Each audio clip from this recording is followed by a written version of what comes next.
lagi. Kung wala ka, dapat kami ulabi. Puro kaya kapag di tulugma. 23andMe, it's part of your destiny and your history. Remix. Yeah, listen, guys, 23andMe is the best genetic testing kit that I've ever seen and done. Yeah. You know, and we used it. I found out things about myself. 10% Japanese, 90% Korean. Mm-hmm.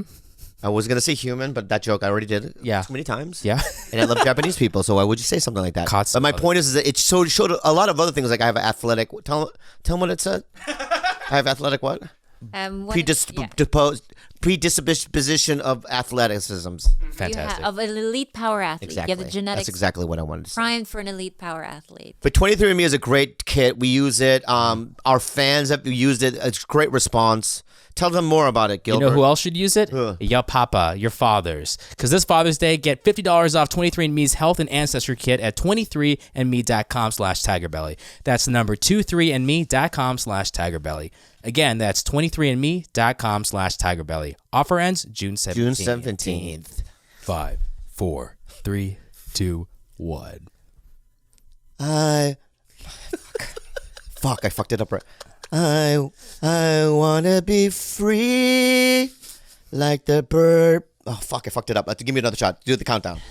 Hey, we're turning all the mics on, the cameras. Thank you. Thank This is you. the first time we're hearing this. Yeah, thank you. 5, 4. Don't even do that. Okay. Just go action. And rolling. Action. I wanna be free like the bluebirds flying by me, like the waves out on the blue sea.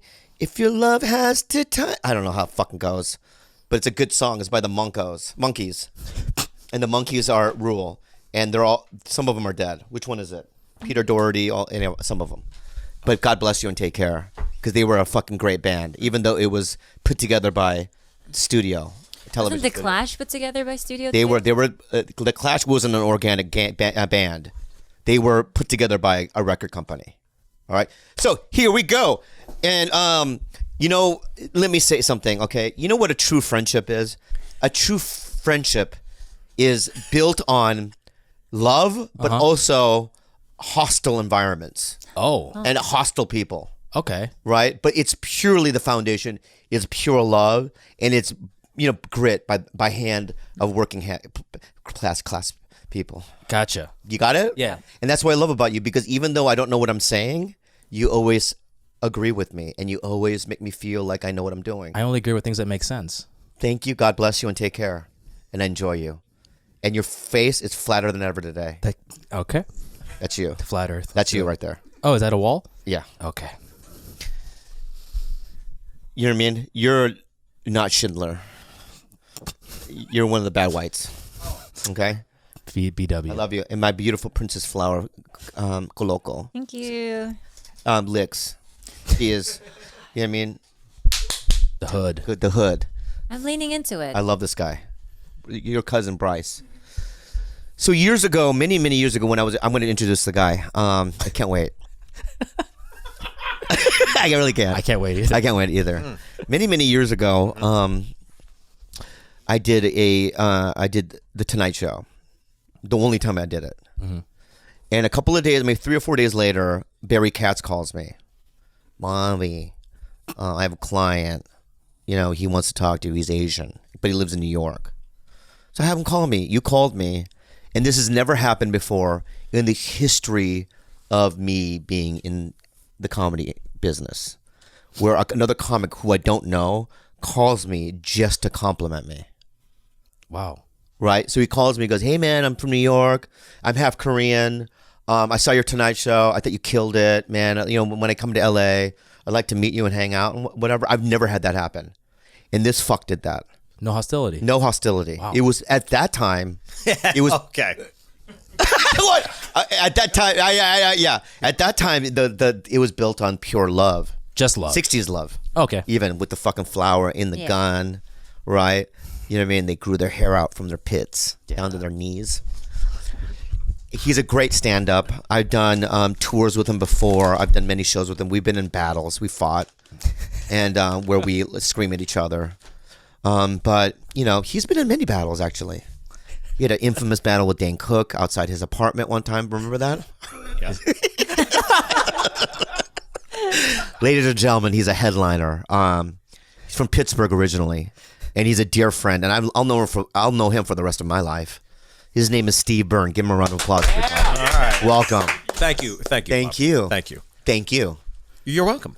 Okay. Yes. Thanks for doing my podcast. Yeah, I feel like I've done it already. You have. Yeah. Yeah, has he done the podcast before? No, you've talked about him so many times. Every thank you. episode. I do talk about you a lot. Yes. Thank you. Yeah. Yes. Have I said good things? Some. No. I've said some bad things. No. Yeah, those things get back to me, but I Yeah. I know you though, so I know how you are, so I don't. Oh, how am I? Well, even when you said like we've had our battles. Yeah. Okay. I think I come at things from like a pragmatic kind of like, I don't get my emotions involved. I think when we talk, there have been times where emotionally I'm confused by the decisions you've made. But I just say, You and me both. Yeah. I've never, like when we've argued, I've never left a conversation saying, you just burned a major bridge. I don't do shit like that. And I've said that. You said that to me.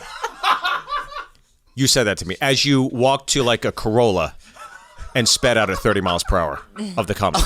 Okay. Yeah. My car has nothing to do with this fucking kind of business. I burn a major bridge. I know. Hollywood power player Bobby Lee gets in a Toyota Corolla Yeah. and Prius. speeds away. Prius. What was it before? Corolla, you're right. Oh, wow. Thank you. Was. Deep, Wow. thank you. Deep cut. I'll tell you what a great friend this is. Yeah.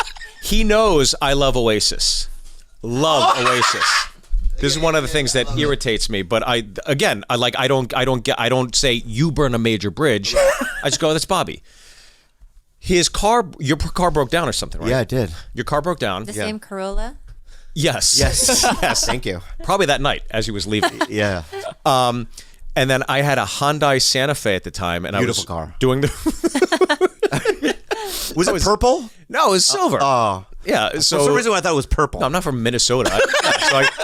So I lent it. I said, "Hey, you take my car. I'm going on the road. Use my car while I'm gone." Who does that? So I First of all, rented my car. just think about who does it. A comic. Friend. Whatever. A friend. Whatever. A friend. Whatever. A friend. When you burn the bridge, you burn it. It takes time to rebuild. You lent it in It your takes car. time to rebuild. Right, so So I lent him my Let car. my car. Enterprise won't He even took. do that. I get back in my car and I go to play my Oasis. I go, where's my Oasis DVDs? Not one, not two, like 3 Oasis DVDs. I call. CDs. I go CDs. I go, Bobby, where's my? Oh, I threw them out the window. Oh, my God. Why would? because I told you, because you don't listen.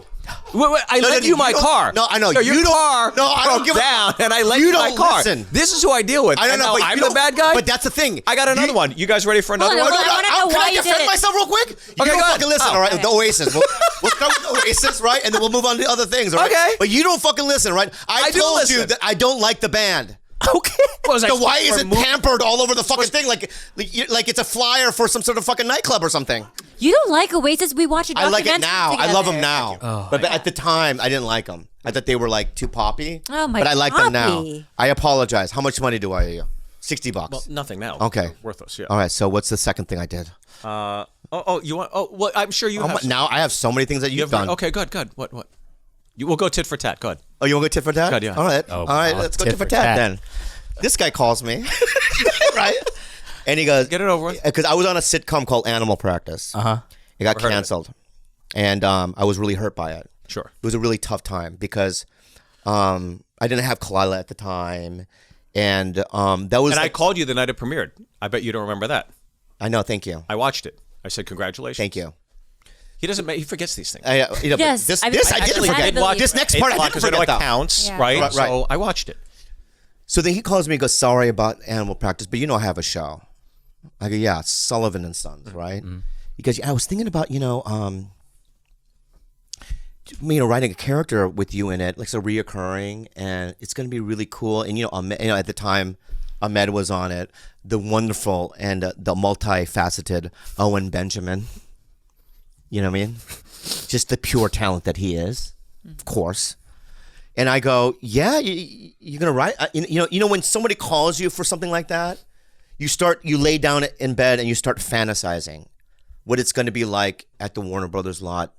You know what it's like rehearsing, laughing with your friends. You're actually working. You're on TV with your. There's nothing better, right? And then 3 months later, I find out Ken Jeong is doing it. Did that happen? Your old pal, Right. Ken Jeong? Yeah. So my thing is this, okay? I know why that happened. No, you think you know why it happened, and you bring this up. But you're wrong. Oh, you're tired right now. Your eyes, you're getting rageful. That's not, My eyes are rageful. yeah, your eyes are rageful. And tired? Let me just say that. Ragefully tired. You motherfucker! Yeah. Ragefully tired. I know. Okay, so Makes some sense. it doesn't make any sense. Okay, but we're on a different planet right now. Okay, and also We are. Yeah, and we're not gonna get to a point, you and I, where we're gonna scream at each other because I love you and I love what we're No, doing I right love now. you. I love what we're doing right now. It's fun, and we're mending things, and that's great. Okay. Okay. So the reason why, and I think this is the reason why, is because you're the guy that was producing it doesn't like me. That is not true. He likes me. Let me ask you something. Yes. Does Vince Vaughn like me? Yes. I'm looking you in the eyes. Yes. Oh, wow. Yeah. I think In my head, I twisted it. correct me if I'm wrong. Yeah. Oh, here we go. I don't know his story, so I don't know. Oh, yeah. But you've worked with Bobby. You fucking fair weather fuck. I'm flat. Yeah. Oh, yeah. Go ahead.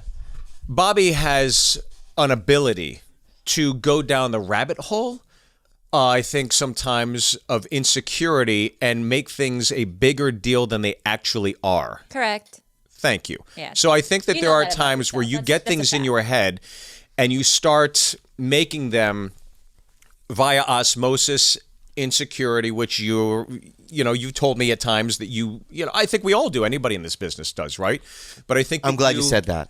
I think there's a I'm term glad you for said that. that. I don't know if these two words should ever make sense together otherwise, but I think it makes sense for Bobby, where there is an insecure narcissism. By that I mean, I was going to say ragefully tired, but Same thing. I know like it doesn't make sense together, but I think with you it does, where you take a situation like that Yeah. and you morph it into your head. There's a self-importance there in thinking someone hates you that much. yes. Oh. That they've actually they've actually sat and pondered about their hatred for you, when in reality they probably don't at all. At all. And you make All this right. a thing. Can I say this? I'll say, okay. No, I'll say this. Because let me ask you You this. gave me a then. little titty, I'm going to give you a little tatty. Right? I'm gonna give Tit for you. tat. I'm gonna give you Dolly Parton titty right now. Okay, please. Okay. So are Eat you a peanut butter sandwich. Yeah. Are you before saying after this. to me then? Yeah. That he's never had hard feelings toward me? I can honestly tell you that is correct. He's never had hard feelings towards you. Wow. Wow. So when we used to, because I used to hang out with the guy, right? Right. And then all of a sudden, if I say hi to him, he wasn't saying hi back. What is that? Okay, see, here's what I know. Okay, you're asking me what I know from my own personal Right. experience. And from my own personal experience, from the time I've met him, which has been many years, Yeah. from the time I've known you, which has been many years, Yeah. from my time in Hollywood, which has been many years, Yeah. I've never seen him exhibit anything towards you or personally to me that has been of negative nature. Oh, I see. But I just can't do stuff that he's producing. I wouldn't say that. No. That movie that you did, you know, the comedy with you, Jimmy O Yang, that movie, right? You said I could be in it, right? And I wasn't in it. Why? When I wrote this, okay, Oh, look at his eyes. Racially tired. I love it. Because his eyes turn white. When he lies, me? your eyes turn white. They whiter when you lie. my eyes turn white. Because you're half when I white. lie. Yeah, so it punches in. It's cool. Go ahead. The That's fine. entertainment value of this show has gotten flatter. So tell me. Flatter. So tell me. So when this all starts coming Yeah. to fruition, Yeah. right? I did have a discussion with you, right? About, hey, I have this thing going on. There's going to be some roles that are going to be enveloping, and I'd love to talk to you down the line and include you. I did say that. Yeah. Right? Okay. So the minute this thing goes to the hill, right? And it's like, okay, we're in pre-production. We got to get going. All of a sudden, things start spiraling. It's done by committee, and it's not just me. So if I was just solely in charge of doing things, right, I think the casting would have been different on many different fronts. For example, Billy Gardell. You know Billy. Love him. Mike and Molly, right? Yeah. Okay. So I had a conversation with Billy about potentially playing the headliner in this film. And when this is all going, okay, there's producers, there's investors, and the investors have their input to put as well. I'm trying to be diplomatic because I'm still obviously in the throes of completing this, right? So there is a process of which we got to decide these things by committee. That's fine. And if look, one of the most difficult conversations I've ever had in my life was to call Billy Gardell and say, hey, I'm sorry, but it's just not going to work out. And I named the character Billy G. It's named after Who took Gardell. it? Who took the part? Cedric the Entertainer. But it's not who took it. It's also when you're casting. I know how it works, man. So I know how it fucking works. I know, because you're always by your typewriter creating. So No, but I have been on, shows, Right. and they go, who's great for this part, and we throw out our names that we like, right? And there's a gigantic process where everyone has their say. So I understand how it goes in that way. Exactly. Right. There are people that say, well, I think XYZ is great. I think ABC is great. Right. Then it's also representatives getting involved. Yeah, I know. They're giving their 2 cents. But just stop for a second, Yeah. though. It wasn't even for a specific part. You were calling me about this. Come for a day, and we'll fit you in and improvise. Even that was on the. It wasn't as if I was going to do a lead role in the first place. I get what you're saying, and I want to believe you, and I do want to believe you. Yeah. And I'm probably 70% there. Okay. Right. That means everything to me. Okay. So. I've been waiting. Yeah. I'm 70% there. I'll never know the truth. Yeah. Right. And I'll never know. And I may never know that 30%. And that's what's going to cripple me. That's true. That's what I take to the grave. That's true. What was it like to get that 30%? Because then Bobby would answer my text messages and phone calls. You piece of shit. Now let me say this though. No, I'm ready to go for me. Okay, go ahead. Are you Now, ready? Tell me you're okay. You're angry toward me. Go ahead. I'm not angry towards you though. Your resentments. I don't have resent. Okay, so this is who I'm in business with. Okay, this is who I'm in business with. So Kim's a comedy, right? We do the DVD. Shit. OG. Okay. Oh, Here we go. Here we go. Titty tap. Titty History. Titty Go tat. ahead. Now it's Tatty's turn. So we do the DVD. We lock up our first live show in San Francisco. We're going to go to the Punchline. You are the big cheese. You're on Mad TV. Everybody knows who you are. I had just done a half hour. Ken is still Dr. Ken. Kevin Shea is at only 2 bottles of whiskey a day. So Great joke. Write that down. Great joke. Wow. I love it. Go so ahead. we booked this thing, okay? And Bobby is what makes Bobby great to me is the fact that Bobby goes through life to the beat of his own drum. And that is something I've always respected and loved about him. But at times when you are doing a show with somebody, it's not the most conducive when you're doing something by committee, right? But at the same time, you're the headliner between all of us. For sure, you're the biggest name. So I think the first show's on a Thursday. I talked to Ken on Wednesday. Ken's like, are you all set? I'm like, I'm all set. And Ken's like, why don't you make sure Bobby's ready? And I go, okay. So I've never toured with Bobby before, so I call Bobby up Wednesday night. I go, hey, are you ready? And you go, ready for what? I go, for our shows this weekend. Where? San Francisco. Oh, how am I going to get there? The fuck you mean, how you going to get there? How am I going to get there? You should have booked the fucking... So what I do? Oh. I had my plane tickets booked and everything.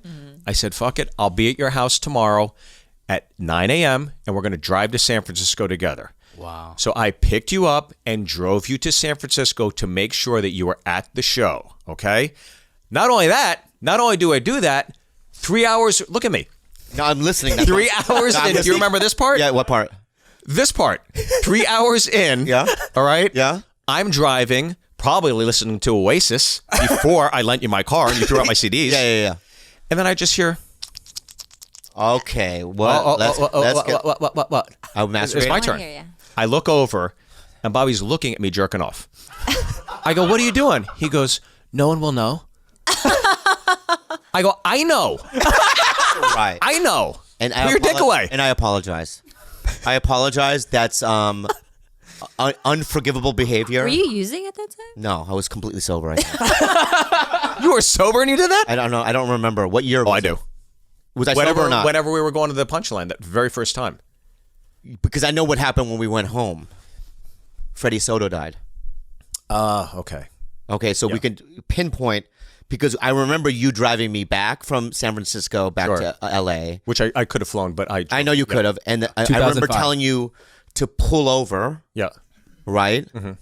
Because I got a call that Freddie had died. That's right, And I yeah. went to the side of the road, and I was Yeah. devastated.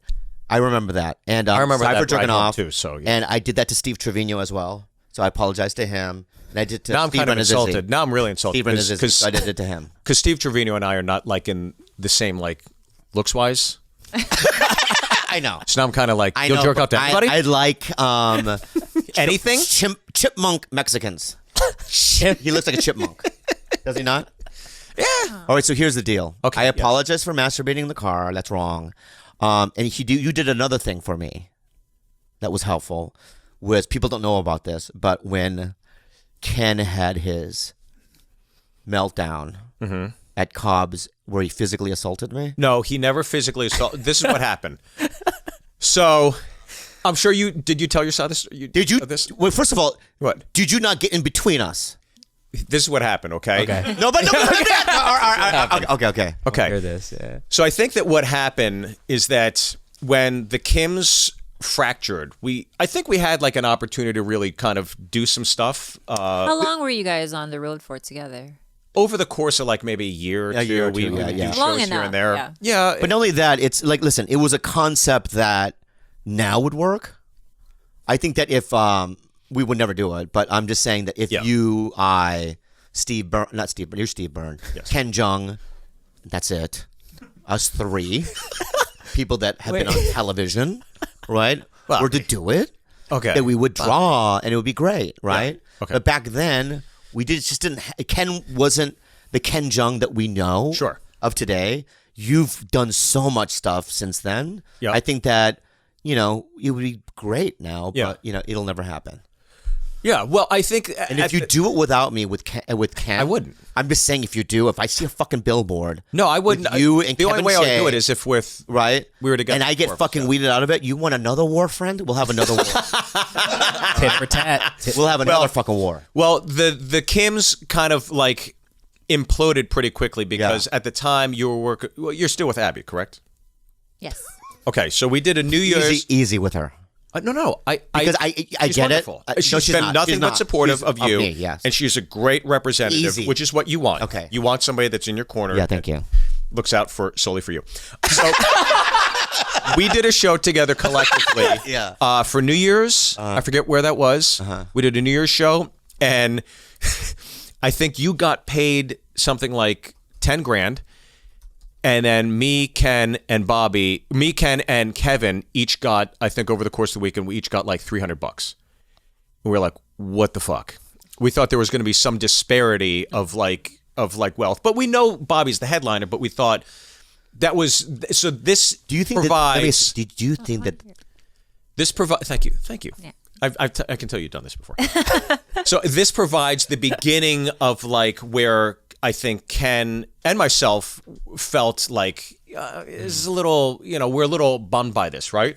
So then we did the Wiltern together, and it was something along the same lines where you were getting a lion's share. And granted, given Bobby's cachet and resume, he deserves a lion's share, but I think the disparity in pay was so much that it was kind of like insulting. Mm-hmm. So I think that's where Ken took it,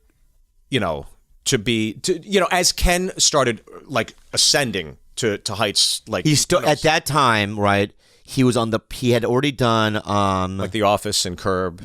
And all that kind of stuff. But So he was starting to do stuff. He was but- he was in that a couple of Will Ferrell movies. Yeah.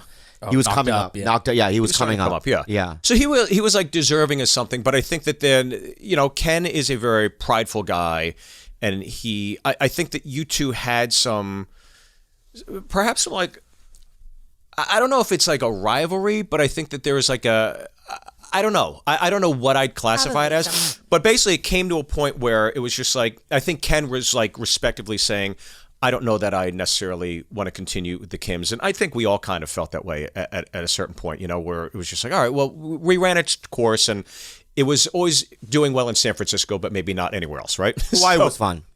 Hawaii was We did a great. Hawaii show too. Yeah. Hawaii was great. And so then we go to San Francisco and we put together the show, me, Ken, and Kevin, and you weren't on the bill. They didn't want me on it. They Well- kicked me out of the group. Let's be honest. Please give me something. Give me fucking something, all right? I got kicked out of the group. I think the three of us collectively, can I be honest with you? You want me to be completely honest? That's what I want. This I'll is be about completely honest, honesty, okay. this podcast. We collectively agreed that we were like, given the way we were treated the last few shows, especially in terms of pay, we felt, well, fuck it. Let's just do it on our own. That's what we thought because... Kicked out of the group. So, but what I did is because as we booked it and as we were getting closer to the date, I just felt guilty, and I was like, if we're doing this, we should have Bobby along. And I staged a coup. You did.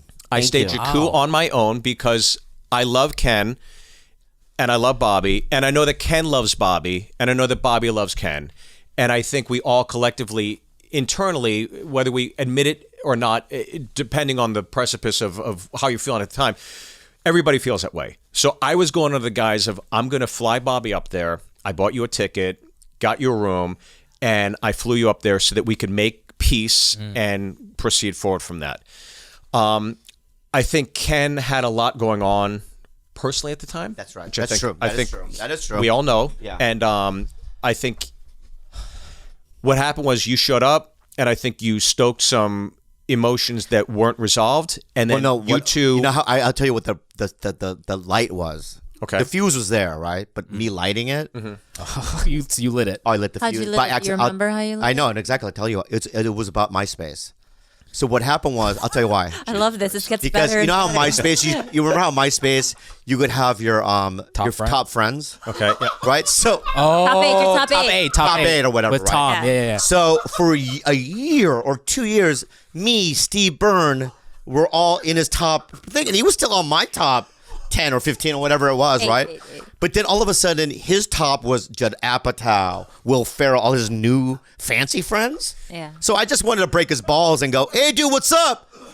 And I said it. I came up from behind him. I remember he was sitting there with his guitar in the green room upstairs, right? Yeah. And I came aggressive, and which I shouldn't have done it. Yeah. But I went, "What's up, dude? I'm off with your top friends because you have new Hollywood friends." Came out hot. I came out hot. Like Yeah. really. And he was The going complete through the opposite personal of thing. why I got the ticket. Right, Like, exactly. I fucked it up, right? Yeah. And then something happened where he got in my face, and it was hostile though. Do you remember what he said? You came out hot, and he wasn't prepared to have that conversation. He didn't know, so I He don't didn't know I blame was going to him. be there. I don't blame him for reacting. my the way fault he again. did.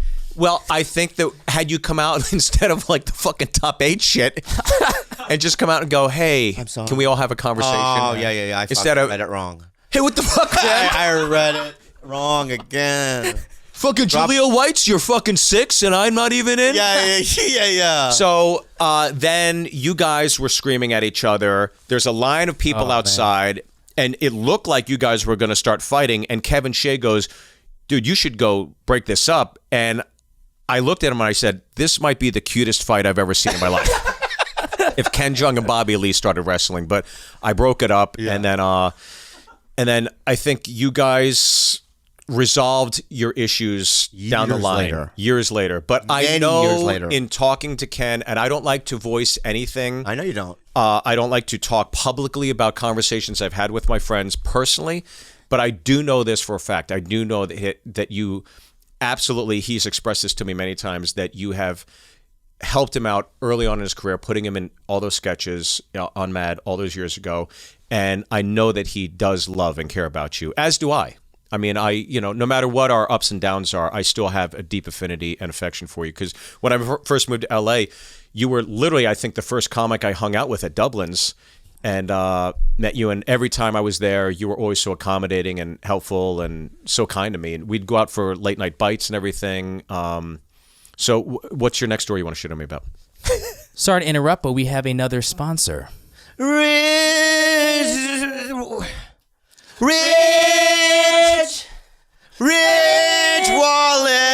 Ridge Wallet is let me say something, all right? You know how like when like the greasers and the outsiders, they know each other by their leather jackets. Yeah. Right? I know cool people from their wallet.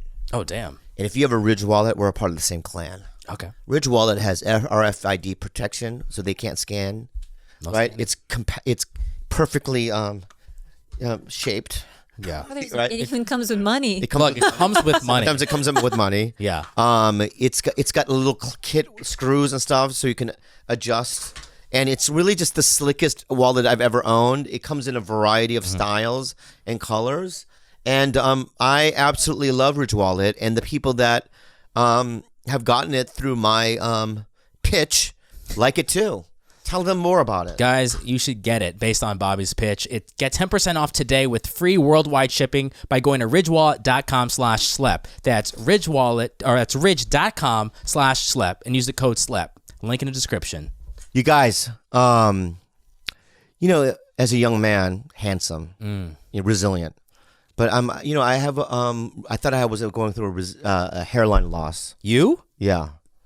And I was like, when I was young, I was like, where do I go? And they're like, you got to get a doctor and see, and I couldn't afford it, right? But because back then they didn't have forhims.com.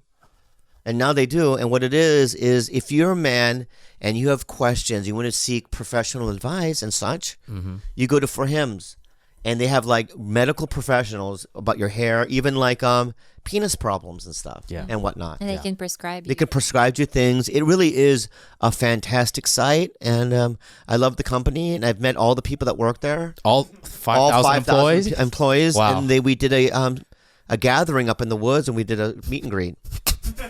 And it was great. I love everything about them. Tell them more. We're so close to them. So guys, order now. Our listeners can get started with Hims Complete Hair Kit for just $5 today right now while supplies last. See website for full details and safety information. This could cost hundreds if you went to the doctor. Or hundreds of thousands. Thousands, which is a lot more money at a doctor or pharmacy somewhere else. So go to forhims.com/belly. That's forhims.com/belly. forhims.com/belly. Enjoy the rest of the show. No, because now when you're talking, it brings me back to experiences and moments I've had. With guys like you who've been around for very long. You've been my friend for so long, and we've been in business together, and we had our ups and downs. But at the end of the day, even though there are, if I look back in the past, even the things that you've said today, you know what I mean? I agree with it. Yeah. For the most part. There's some things I could argue, right? But I'm not gonna, because that's coming from your point of view, and also I have no hard feelings. I really, at the end of the day, don't have any hard feelings. I don't have any hard. I love you so fucking much, right? And I do too. And in every incidents when you've had battles with Dane Cook and stuff like that, I've been on your side. But I've never had a battle with Dane. Like Dane picked that issue with me. I know he did. Never. I know he did. Which I thought he did our podcast and we talked about. Did we talk about it? No, we didn't. We never talked about it. We never talked about it. Right. No, he was here. I defended you. Yeah. We didn't talk about it. I'm a weasel. That's the foundation. I'm a weasel. I'm a rat bastard. What do you, I'm the slut king. I don't know anything. I just say whatever comes to mind and I go with it. You know? That is true. I have to say too that I love your wife. Okay. I do. I think she is there her butt here? Yeah. But no, there's no butt. Okay. I was wondering where this is going. There is no negativity. Okay. All right. I really like the life you've carved out for yourself.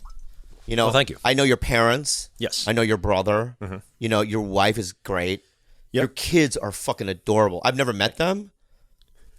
I get it. I get it. I've never met Ken's kids. It's fine. Yeah. A lot of comics kids I've never met because I feel like they think that I'm gonna, like when Ike Barinholtz had a family and this and that, we just stopped. You know what I mean? Because he thinks that I'm going to pull my dick out. No. In front of his I don't baby. think that's it. Thinks that. I don't think that, and I would never think that. I don't know Ike, but I guarantee he doesn't think that.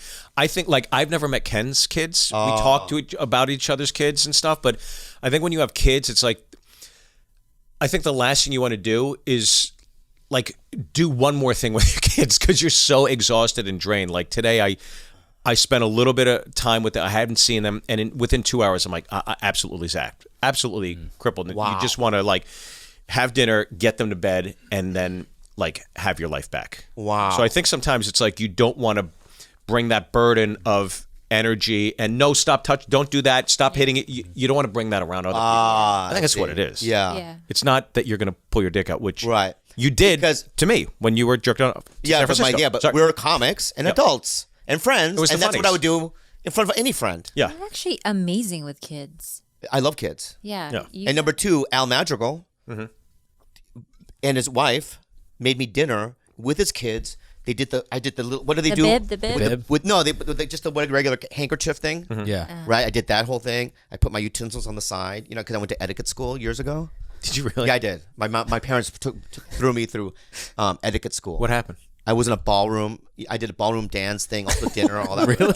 I'm not fucking kidding. No, in fact, there is an old article. They took a gigantic photo of me in the newspaper, San Diego Union, of me ballroom dancing with a white girl. You know what I mean? And so I learned all that. So when Al Madrigal invited me, because no one's ever introduced me to children. Yeah. When he did, it really meant a lot. Yeah. Because he's like, because I love kids. And so maybe you guys can make me a dinner. I don't know, Sure. I would do that. with your kids, Yeah. and I won't swear. I'll be well, all Christian about it and everything. On our Patreon episode yesterday, he asked my 10-year-old niece if she would kill anyone and for what reason. And I was like, well, I don't know if that's a All right, conversation fuck it. you want to Invitations. revoke. I'll send you some Uber Eats. No, but they'll learn. They're gonna learn one day. About murder? Everyone does, right? We'll know about it. Yeah. I'm a weasel. What do you want from me? It's a little Polly. I was influenced by Polly. Yeah. But listen, Yes. I can, and it's so. I'm so glad that you're here, and I don't know why we haven't done this soon. I'll be honest. Yeah. I don't know why we didn't do this sooner. Right. Because I feel like you and I could do this for hours. Sparks will fly. I see the bags under your eyes, right? They formed while we were here. They did. It wasn't here before? No, they weren't here. Yeah. No, his bags just going because of him, you know what I mean? All the excess baggage? Just feeling, emotional about, some of the things. Yeah. Right? But at the end of the day, I tell you another thing you did for me. Yeah. When I went to New York, you called Esty from the Comedy Cellar. Yep. And you said, see Bobby Lee. You set up Yeah. a showcase for me. And she saw me on a Friday. I did good. Yep. She passed me. But like I would only go to someone like you for those kind of favors because I know that you'll actually pull through for me. And at the end of the day, you could be in my top 5 of all time in comedy. People Can you go to your MySpace, his MySpace page? Yeah. and Top see 8, if I'm at yeah. the top. Thank you. yeah. So that's I do want to throw that out. But next time you have a job and you think you want, I should be in it. Yes. Get me the job first and then tell me. Yes, I agree with that. Okay, I thank think you. that, yeah, look, and I agree with that. I think that there are things that I could have done better personally because I think when you're given the opportunity, the green light or whatever, you just reach out to people. Again, you have a deep affection for and go, oh my God, I'd love to include you. But then the business comes into play with it, and then you realize, oh, it's not as easy as just. I know, doing but that, I don't think that I'm, and I'll be honest with you, just to defend myself, I don't think I'm that tough of a sell. You are. No, I'm joking. No, because people have, like, I was on Splitting Up Together, this ABC show. I didn't test. I didn't audition. They just gave it to me. Right. So I know how people in power feel about me. I've been in many situations like that. I just want to defend myself, right? Yeah. So I just want to say that, I don't think I'm that big of a sell. So, but I know that there are political things that I'm not privy to that I'm not gonna take personally anymore, and just I will do whatever with you. I would to the end of my life. If you want to do something with me, I'll fucking do it. I'll memorize my lines. I'll be on fucking. I'll show up and we'll do it. All right. And let's just bury the hatchet with everything. Okay. I don't ever want to say it again. Okay. In other podcasts. Yeah. We're ending it now. Okay. Whatever, because there's a lot of purity and goodness that comes from you. Yeah. Okay? I mean, I haven't talked about you at all, but you're the one that talks about me. But so when you're saying we bury the hatchet, you bury the hatchet. You bury it. You did it. Okay, let me rephrase. This is the screen cap of the. Oh, let me rephrase that. You bury the hatchet. And this is what it is, okay? Yes. You could have just let it go at that. Right? I could have said, we bury the hatchet, right? Yeah. And then we could have just moved on to the next thing, right? Yeah. But then you had to add in, right? You bury it. I don't. You talk bury like- the hatchet. I know, whatever. That's what it sounded like. Okay, but You bury the hatchet. where have you ever been where you're like, word on the street is Byrne's talking shit on, like, where's that? No, When because is you that? have more of a Rat Pack style That of has never happened. kinship. But I don't. You're like Sebastian Maniscalco in that way. You guys have a real like. Huh? No, You do. I just keep to myself. Like Rat Pack. Like the Rat Pack. Like a team.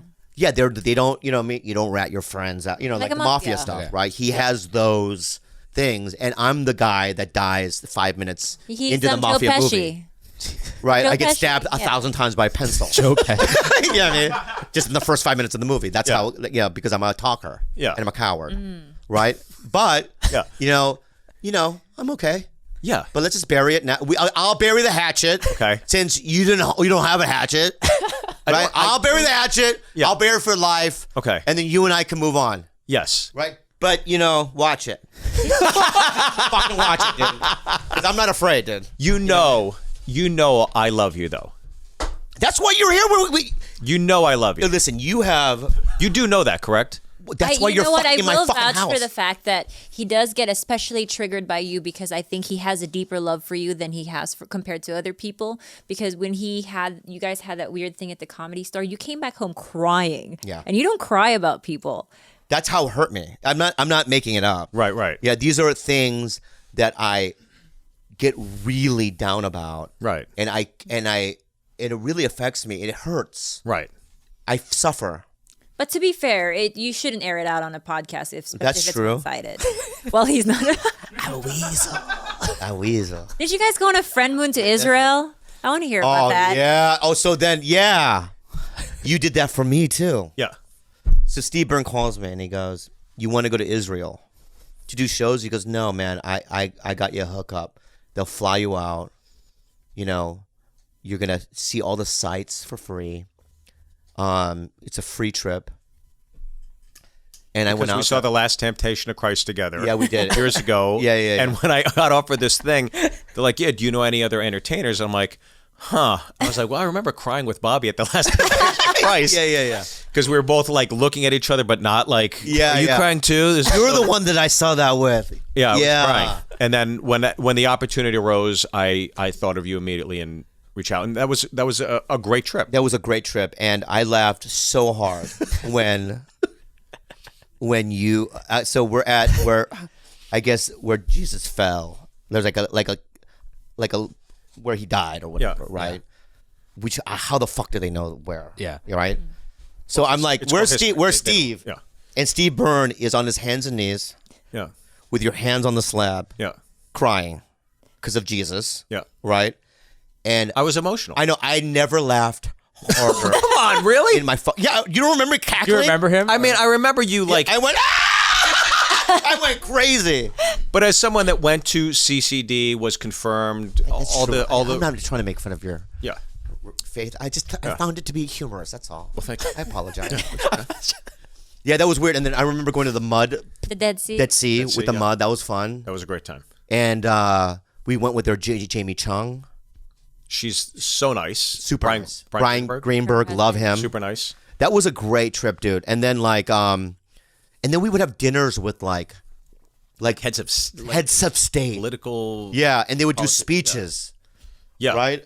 And you're like, you don't, at the end of the day, you don't want to take a side, right? Not publicly. Not no. publicly. Well, in this town, you do. I know. Jews rule. Is that what you're saying? Excuse me? But the thing is that, but there, you almost, because they flew you out, So I would say, yeah, you're right. You know what I mean? Like I was that douchebag. Yeah. When I don't even believe what I'm saying, really, because they flew me out. Yeah. And then, did you just remember the Instagram comments that we would, because we had to do updates on our social Well, we media. didn't have to, but they asked us Asked us to. And then when you did, it was like, I mean, the comments were insane, at least for me. At the time, especially when we went over, there was, there were heightened tensions between Israel and Palestine. Yeah, There was a lot of I friction. remember that. at You had a lot moment of time, free yeah. Palestine. Yeah. comments and stuff. And I was totally brutal. get that. Yeah. 'Cause Yeah, I don't have a side when it comes to that, but you did that for me, and I really do appreciate it. And, I just, we're very similar in many ways, though. I'm not in the ways we live our lives. But you are very giving, and you roll out the red carpet for a lot of people as well. It's not like a let's all I slap wanna each other, but you've got a lot of people. You got me past the Comedy Store. There we go. Something, Should I look in the camera? He got me past Yeah. the Comedy Store. Okay. So on the record, Yeah, you got me on audition with SD, and that's when things in LA like actually felt nice for me, where I was like, oh, you have a home as a comedian, Right. You know what I mean? Yeah. So I do thank you for that as well. Yeah. But you know what? You've always been somebody that is not. It's not some like when even initially when you were like, let's do a tour. Mm-hmm. It's so a no-brainer to me. You've always been that. There's never a question of like, yeah, but it's always just like, oh yeah, for sure. Mm-hmm. He's obviously a talented guy. I have to admit, you're also a handsome kind of a guy. You're mixed with white very well. The white mixed in very well with you. Because it could go either way. It can go either way. Okay. With halfies, yeah. Dude, his daughter is adorable. Is she in commercials? No, I've People should never approach her, right? I've never posted anything or shown any pictures because it's like I don't know. It's like I'm not going to knock people that post pictures of their kids. I totally understand why you'd want to, but Yeah. for me, it's like I don't want to do that. It's just like that's mine. Right. But does she want to be in modeling or acting or anything like that? I don't think so. I don't know. I mean, she's still like figuring things. If she ever said, yeah, I'd have a conversation with her about it. yeah. But I'm not gonna tell her you got to get some headshots. I'm gonna Yeah. make some money off this mug. Yeah. Yeah. Well, don't force it. Yeah, I If don't she want. expressed it, I think she would work. But she's got a really good look. Well, thank you. She's cute. Well, thank you. I know you're not being. Yeah. Creepy. So you're here. You wanted to promote some things, and let's talk about those things. Our friendship. That's pure. Yeah. And we did that already. We did it. But you produced and directed a documentary. Yes. Which you already talked about on this podcast. I talked about this podcast already. Oh, Amazing Jonathan. Yeah, but the Amazing Jonathan. Okay, what'd you say about it? What did I say about it? You just read his text message on air. Oh yeah, I read. And then what'd you say afterwards? That's what I'm interested in. I don't think there's nothing negative. You were very smug about the fact that your response, you gave him a one-word response. Thank you for Was that. that accurate? Yeah, that's very accurate. Oh, and by the here way, we go again. when I was texting about this stuff, he's like, I said, hey, I texted you a few times. I'm trying to get the calendar, like the schedule of all my friends' podcasts together, and then you said, this is what you said to me. You go, yeah, I didn't get back to you. I go, why? And you said, you'll see, and you were like doing a power trip on me. You said you were teaching me a lesson. I think is what you were saying. You said that night. You said, I'm teaching you a lesson. Okay. But we're bearing okay. No. we're bearing the hatchet. The hatch is out. I unburied buried it. It's unburied. No, it's unburied now. It's unburied. It's out now? I have it in my hand. It's out. All right. So let's go Friday the 13th on it. Okay. I'm going to teach you a lesson. I'm going to say this. Okay? When I was just asking, hey, I got to know what day and time because everybody's schedule. Hey, ding-a-ling. Whoa. I'm doing 50s fucking childhood fucking names now. Okay. Ding dong. Okay. Listen up. Yes, Scallop. Oh, my body? Yeah, and I used to say that about you. Then you started saying it about yourself. So That is from where's you. my writing credit for that? Yeah, you're gonna claim writing credit for like a one line. A yellow you know what? scallop. All right, so when I go up on stage, I'll go, Steve Byrne wrote that. Please do. Okay, what do you want to say? What do you Put want to air say? quotes. What do you want to say? I forgot because I was so emotional. No, you were teaching me a lesson. I wasn't teaching you a lesson. Here's the thing, though. By the lack of communication, you here's what were have- putting me in my place. What does Chris D'Elia say about me? You never text him back? Right. Yeah. What does anyone say about my agents? My agents, after splitting up together, got canceled 2 weeks ago, have called me 30 times. Not one time have I called them back. Because I don't want to hear... Why do you do that? Because I don't want to hear, hey, pal, we'll get you another thing. You'll be back on the horse. I don't want to hear any of that garbage. Right. I know what it is. It's political, Right. right? I'm not small talky, right? So it's like, I think that has a lot to do with it, Okay. And I would never, of course, you would be on this fucking podcast. We just had scheduling problems, and that's why I said that bullshit. Wait, he was texting about Scheduling. schedule. Look, you can't. Dude, you know you're lying. You're such a weasel.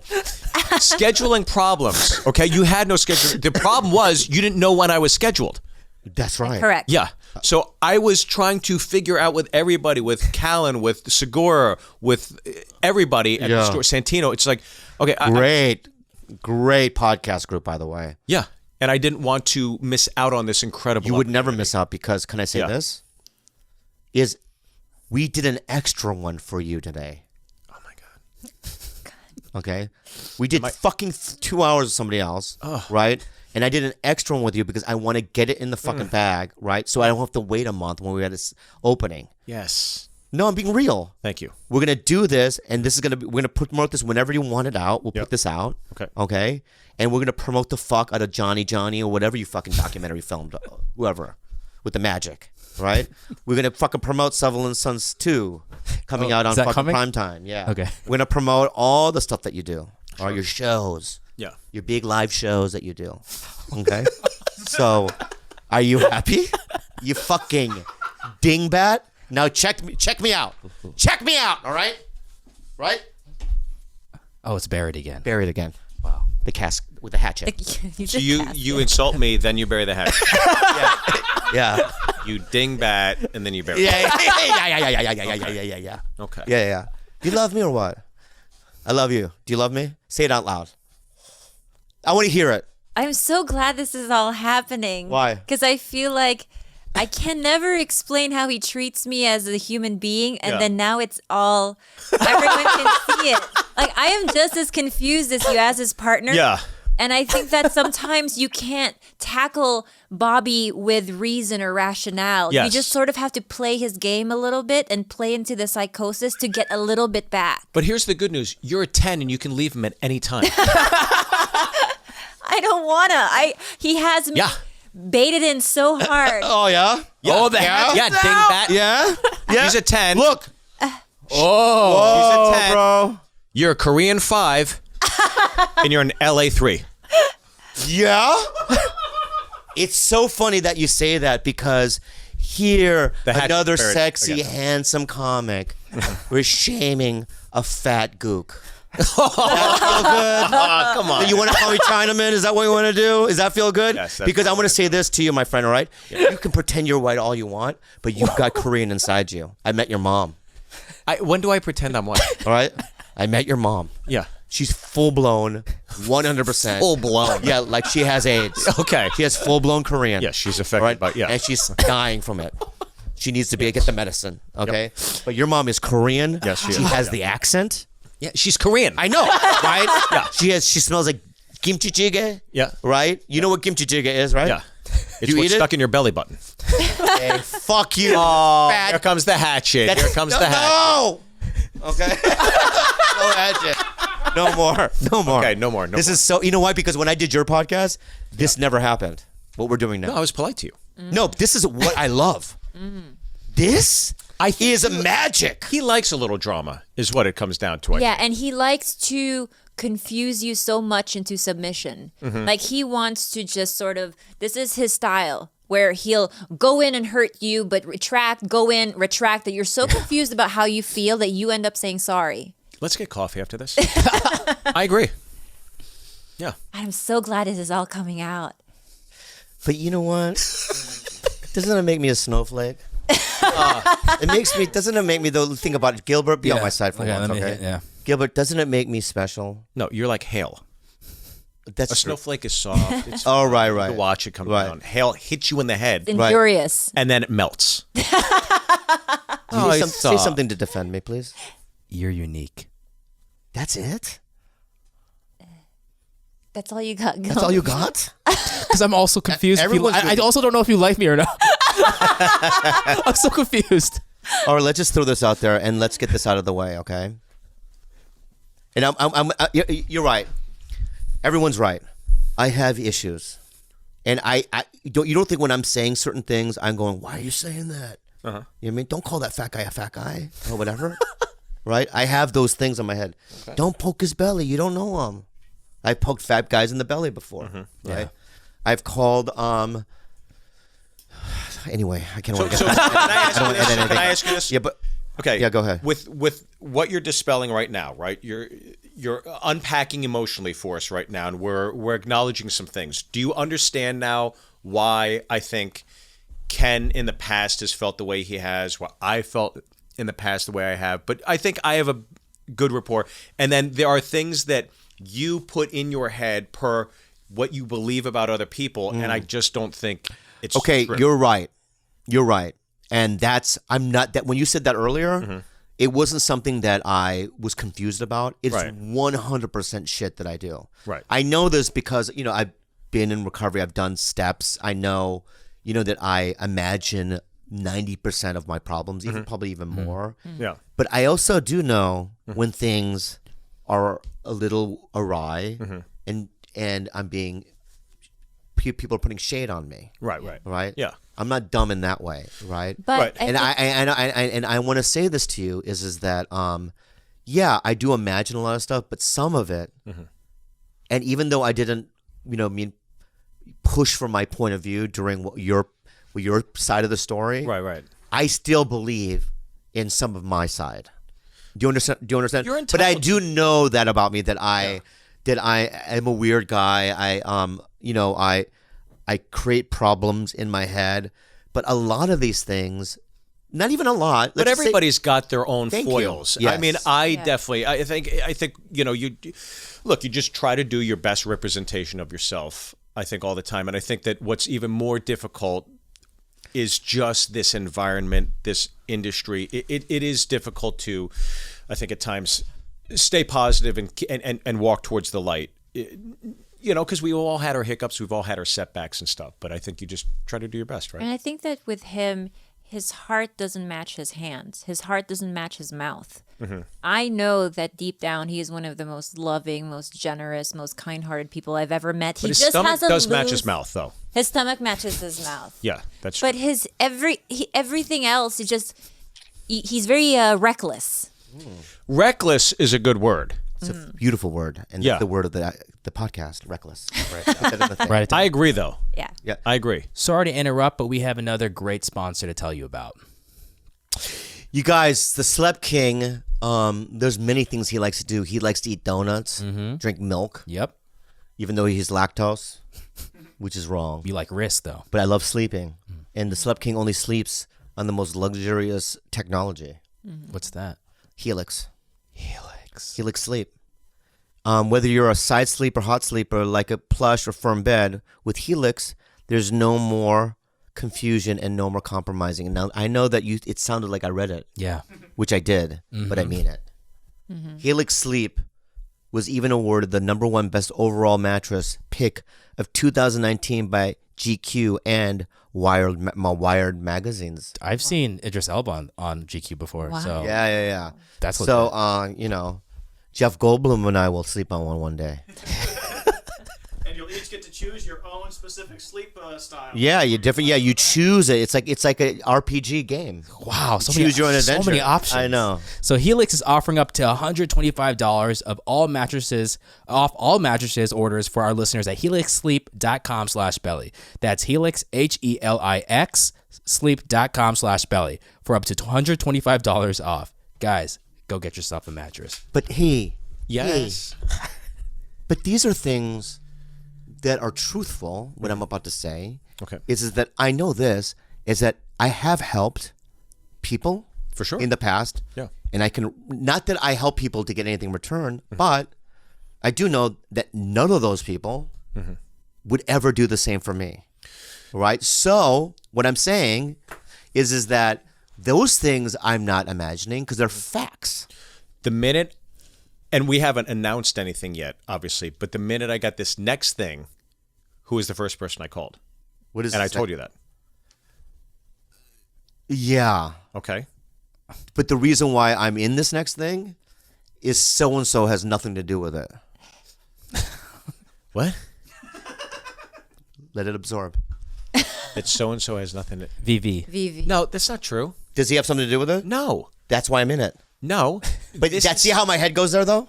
That's why I'm giving an example. I think your head goes to a lot of places. Okay. That I don't And I love your forehead. necessarily understand. Thank you. It's You're big. welcome. Yes. Anything else? So this Jonathan, let's promote your the amazing Jonathan. We've already promoted it once or I know, twice on but the show. what is it on? So it is available now on YouTube on the All Things Comedy channel, and it's just. I know how much you love documentaries, Love them. so you should watch this. Going to. I sent you the link. You didn't watch it. So this is a documentary, The Amazing Jonathan, great comedian magician. Game of Thrones, the finale is coming. Oh, I'll watch the Steve Byrne documentary. I mean, come on, man. There's things going on. I'll watch it. I watched season 1 of Animal Practice. Okay? You fucking open. You fucking open. You and the little monkey. Okay. Like you in the commercial. This is what I love. I love when this happens. Okay. So, Jonathan, Vegas headliner, one of the first guys to pop off Comedy Central. Like the Freddy Krueger of comedy and magic. He's just a rock star, right? 5 years ago, he was given a terminal diagnosis. He's diagnosed with cardiomyopathy and told he has a year to live. So he retires from performing. He retires from the stage. You combine cardiomyopathy with drug addiction and diabetes, and the doctors say you have a year to live. Get your affairs in order. Wow. And Jonathan does. He retires. He outlives expectations and decides, I'm going to make a return to stage and see if I still have it, if I can still perform. So I thought, what a great impetus into a documentary to go through his legacy and his career and to see if he can still do it. But Jonathan was one of the first guys I ever featured for on the road, and I know his old road manager, Joel Osborne. While Jonathan was touring the world and popular in Australia, for example, outside the door was this 12-year-old kid who saw his show and was enamored with him. And every year he'd come back, the kid would be backstage. Can you sign this? Can you sign this? 14, 15, 16. And then eventually Jonathan gave him like a responsibility. Hey, I have a tour here. You want to manage the tour while I'm in Australia? Yeah, of course. Joel turns 18. He says, do you want to come to the United States of America and be my road manager? Wow. Joel says, absolutely.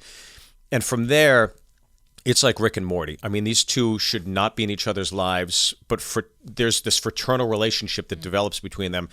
And again, Jonathan's drug addict, suicide attempt, all this crazy shit that he put Joel through, and Joel kept him on track and basically kept him alive. Wow. Joel gets Jonathan's life on track, post this awful divorce, gets him in a good place, goes to Australia, becomes a comedian on his own, and then when Jonathan makes a return to stage, Joel comes back to open for him. So it's this wonderful, kind of heartwarming documentary about. You have all that on there? It's all in there. Oh my It's God. available now, and That's amazing. And you produced it, right? produced, directed it. Oh my God. Did all the incredible, archival dude. footage and stuff, and it's truly like a love letter to his legacy, to his career, to all the great bits that he's done, but also to just an unorthodox relationship that I think, I don't know, it's nice to get away from the TV and watch something I think positive that takes away from politics and all that. How is Jonathan doing now? You know, I think he has his good days and he's got his bad days. He's still with us, right? He's still with us. Good. And I hope to God he's with us for a long time. But, you know, I just don't know. I don't know how much longer. Yeah. It's so funny because there's a lot of guys like that in comedy that like, even guys that didn't make it as big as Amazing Jonathan that like influenced me, who I love. Sure. Right. And I like the fact that you opened for this guy right back in the day. Yeah. And you're paying it forward, but it's also a really cool story. It's sad, right? But you know, but with there's all a happy ending. Yeah, the happy ending. Yeah. Wow, that's really cool, man. I will watch it. Yeah. I didn't know. I thought it was literally just about here's him on the Tonight Show. No. And then here is him smashing a pumpkin with Gallagher, and I'm like, I don't know. You know what I mean? I didn't know it was that. That's cool. Yeah. I the reception, we played at a few festivals. We won a few best docs and stuff. Oh, wow. But I think when you're in the business side of things and you're allotted the decision to, see a nominal return on the money you spent or the visibility and hopefully people seeing it, my decision was I want as many people to see this as possible, Yeah. especially for Joel and Jonathan. It's just I don't know. So listen up, everyone listening. Honestly, though, I know this podcast has been. I love it, but we've we've done all this stuff, little hatchets, all that stuff, right? But I sort of fucking got at the end of the day, this dude right here is family, and he's my brother, and he's also you're very proactive. Yep. That's so inspirational. You're just constantly doing shit, dude. And I'm the laziest guy. Everyone knows, but but I wish I could have some of your, but You work all the time. But listen, everyone listening right now, get the documentary, watch it, support it, because it's a great idea. The amazing Jonathan is a legend. Yeah. Right. He really is, because he infused. You know how sometimes magicians. What? Yeah. No, you're right. Magicians are just magicians, right? Yeah. And then they do comedy, but it's not funny. Yeah. It's like corny. Yeah, they have one-liners, right? Yeah. But the amazing Jonathan, I remember watching him going, "Oh, this guy's funny."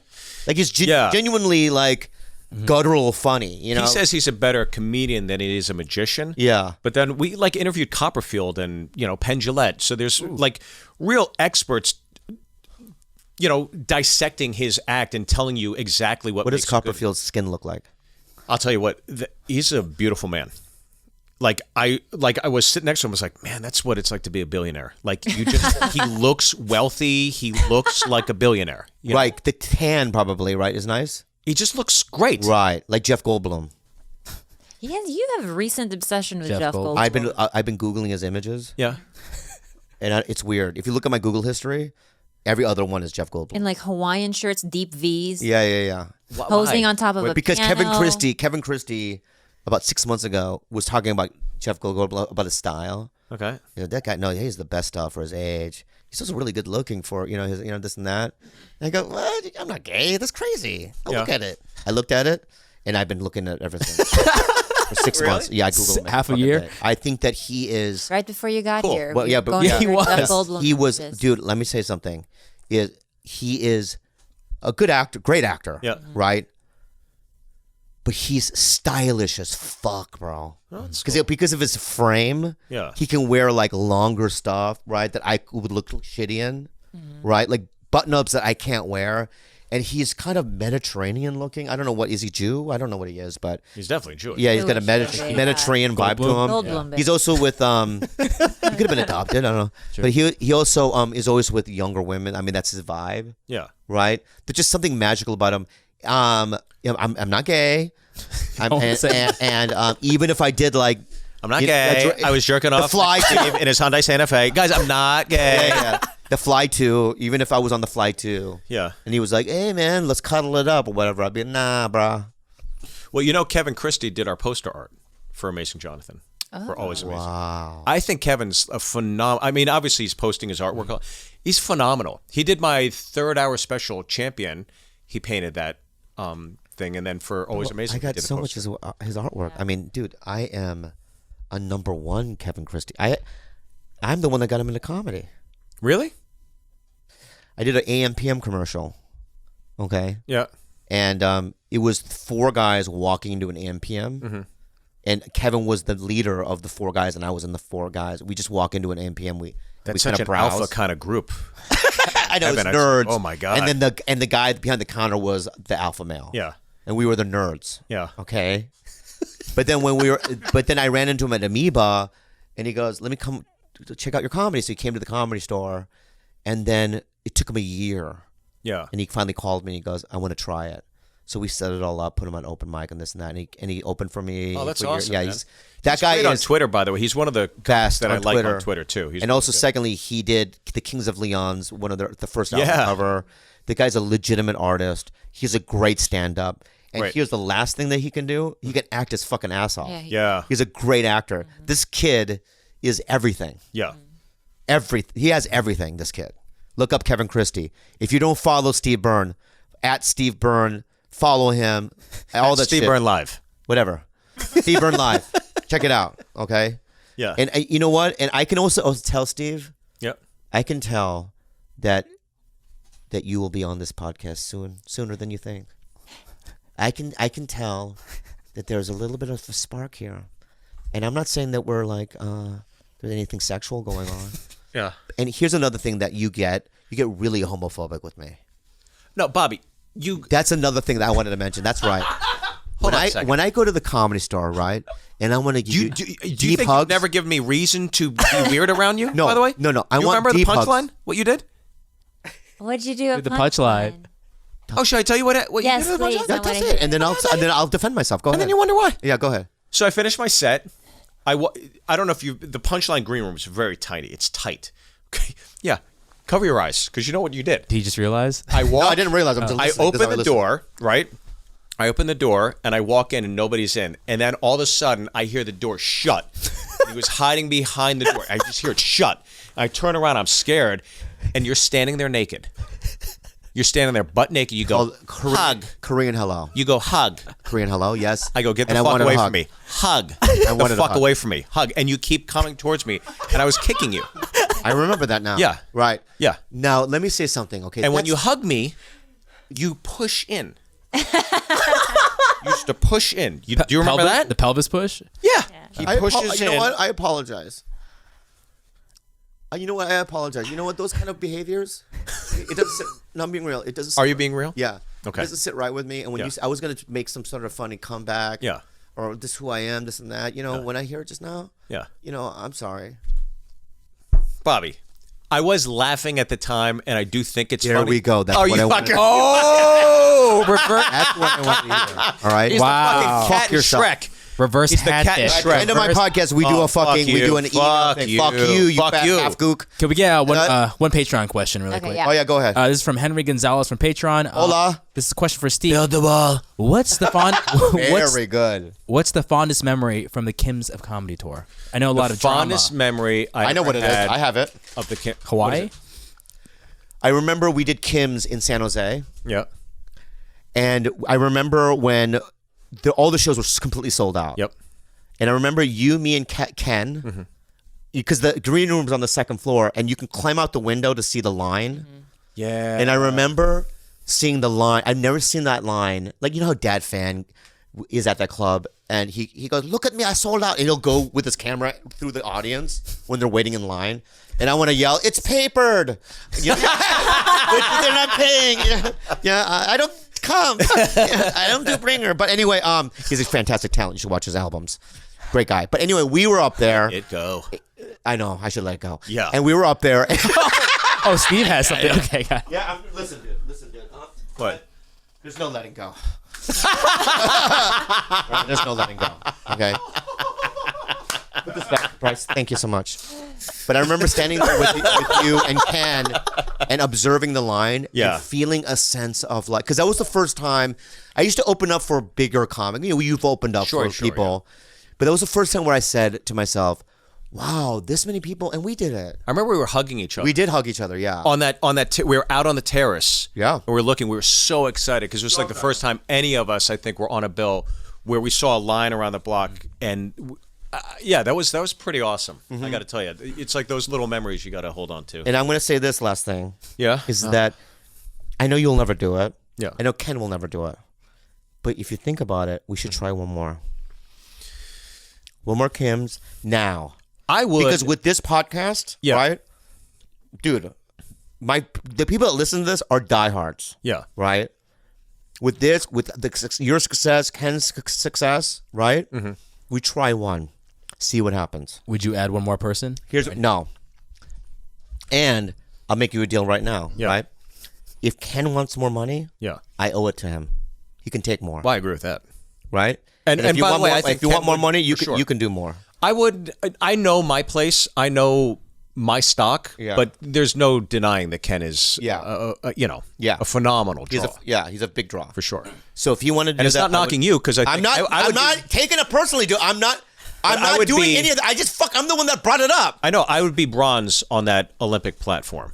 So I know Yeah. for now. I came close though as gold, but I'm silver. Very close though.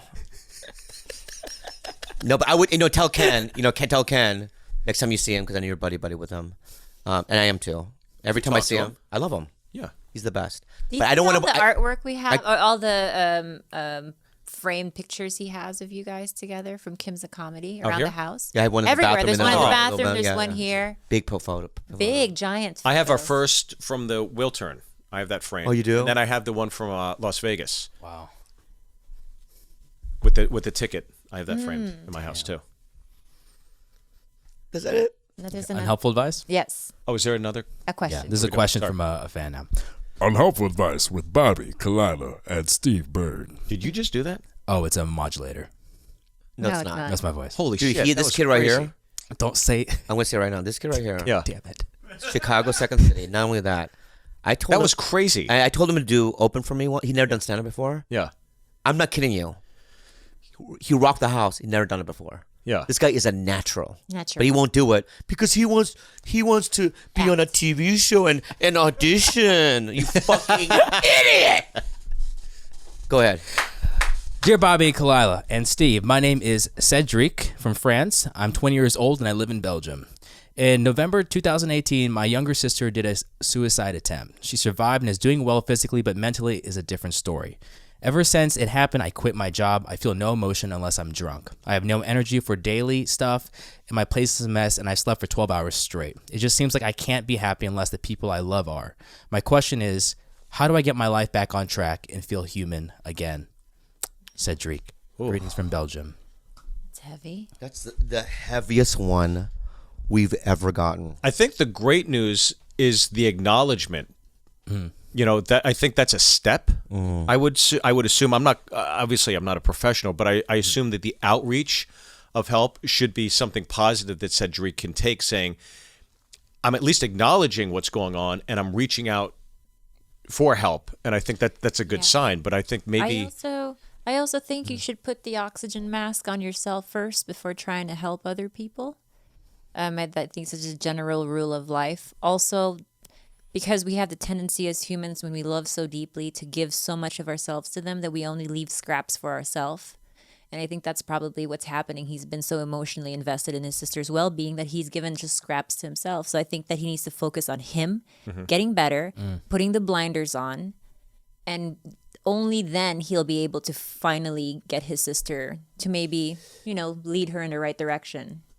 It's not as bad, but it kind of reminds me of when I got sober the second time, and my brother was sober. But when I relapsed, he had to relapse, and so when I got sober the second time, my brother was still using, right? And he was out there for a couple of years, just partying, and I'd go to his house, and there would be like meth heads and like street people, like homeless people living at his house. It was crazy, and obviously this is far worse as his sister, tried to take her own life. I'm so sorry, but eventually you just have to, it's tough love is a difficult thing to say. You kind of have to just, like she said, live for you come first. Take care of your. And both of you have to seek therapy.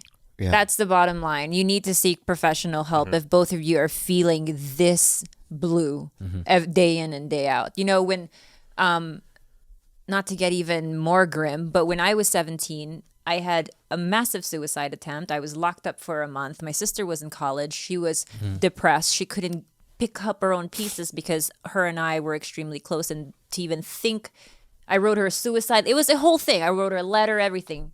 But because she was so strong, Right. and she really was able to pick me up in her own way. And if it wasn't for the fact that she really, hammered down on her own health and her own stability, I don't think I would have been able to go to her for support. Right, And she right. wouldn't have been able to offer as much support as she was able to do at that time. So get healthy first. You can't help anyone unless you get healthy. that's great though. You're back on better ground, I assume, right now. Better. Yeah. That's when I was 17. I was just a hormonal teenager. My father was dying. There were so many circumstantial things that were happening in my life. Yeah. So and I had no real guidance at that time. I was just left to my own devices, and so I just became a suicidal teenager, and I was severely depressed. I was in and out of meds. No one told me that I couldn't just abruptly stop my meds. I just didn't have that guidance. Sure. And so it became just a recipe for disaster. But thankfully, my sister, who's almost 2 years older than me, she really had it together. Yeah. And it seems like they have a similar age gap too. So if you think you're that person in her life, then focus on yourself first before you reach out to her. Well, thank God, he's getting the answer from you. I mean, I don't know if that's the right answer, but that's what.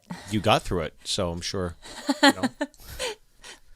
Let's end on a Why are happier you looking note. at Steve? Why don't you unbury a hatchet or two? What happened? I don't know. I got really emotional. Oh, I fell for this once. He's gonna Very reverse good. reverse hatchet. Very good right now. You're learning. Padawan. Padawan. Shut the fuck up. Fuck you. Fuck you. Okay, all right. Thanks for the car. That's And you want money for the Oasis? They're great band. Oasis. Yeah. So you literally fake cried I to was goad really me getting into a reaction earlier in the show. Yeah. It's fucked up. Did you watch the Oasis documentary? Loved it. I loved Yeah, it too. so did we. Liam Gallagher's comes out this week. One on him. I loved it. Yeah, I'm excited for that. And that's when I felt guilty watching it, throwing your fucking CDs. Because I remember being on the freeway. Throwing it out on the five. You know what? In fact, when we watched the documentary, Yeah. a couple times he was like, "Wow, I feel really bad." I'm being real. yeah? Yeah. Well, thank you. Yeah. Thank you for communicating that. Because I didn't know much Fucking about A. them, because they were such a big radio. I don't like, popular music. Yeah. But then watching the documentary, I just fell in love with them. They're talented guys, brothers, and whatever. Yeah. And I did feel guilty, so I apologize. If you ever want the CDs back, No. I can buy you a lot of them. No, it's okay. Thank you. But anyway, we have a DVD, the Kings of Comedy. Can people get that ever? It's on Voodoo, actually. Oh, it's on voodoo.com. Oh, really? Really? I know it's on Amazon. You could still buy it. Yeah. Something like that. So that was a long time ago. Kings of Comedy. You watch it if you want. Me, Ken, Steve, and Kevin Shaw. Kevin Shea. Have you talked to Kevin Shea? I haven't talked to Kevin for a bit. I know he opens for Ken. Oh, I know that. on the road. Yeah. Okay, good. But I love Kev. He's great. I haven't seen him for a bit. Wonderful. Didn't you? He pushed me. That's right. I forgot. Didn't somebody get body slammed that day? Or Remember we were there when he body slammed me, right? It was a photo shoot. Yeah, I remember. He did double what the fuck just leg happened? takedown, and he slammed me on my back, and I got knocked unconscious. You didn't I was break this getting one up? water. Oh, okay. I was getting water at the time, and I came back, and no one was talking. Yeah, to that's each other. kind of fucking bullshit that kid used to do. I go, what the fuck just happened? Yeah. I What feel happened like there that day? should be a TV show Kim's about comedy the reunion. four of you guys on the road together. What happened? I mean, that is a great idea. He was just getting body slammed left and right. Yeah. At a photo And shoot? you jerking off in his back seat. Yeah. There was a lot of fucking things. So And why then did he MySpace body top slam eight? you though? I don't know. That's a lot. You don't know? No, he especially, out of everyone that was involved in that fucking thing, Okay. has the deepest seated resentment. Because he's come up to me before, that guy, and I don't care if I talk about him because he's done this shit. Okay. I was at the Irvine Improv Okay. with, I'm sitting there, eating, not eating, but like friends hanging out. Yeah. And he's walked up to the table and go, "Hey, what does it feel like being a complete loser? And Ken is a big star and you're nothing." No. Yeah. So one time I walked up to him in the showroom. He was drunk. And I go, "Hey, I know you've done that twice now. Yeah. Don't ever do that again." And Yeah. he pushed me in the showroom. He shoved me away. Oh. And then I follow him outside, Right. right? And I'm like, "Come here, where you going? Let's talk it out." He goes, "Fuck you," and he left. And that's the last time I've seen him. I saw him one time at the 6th Street Cafe Blue. I was eating at that Sanong Dang. Sanong-dang, yeah. And he walked out with PK out of that bar. Yeah. And PK's come over. I go, "No, because that fucked." And then Kevin Shea goes, "Come here, man, let's talk it out now." I go, "Fuck you." Anyway, Steve Byrne, give him a round of applause, everybody. What? Steve Byrne, everybody, give him a round of applause. It's fucking fantastic stuff, man. Check out the amazing Jonathan documentary. Check out the follow him on Steve Byrne Live, Nice. and check it all out. Download. All right, we'll be back with some housekeeping. That's it? Yeah. That was crazy. Hey guys, that episode was insane.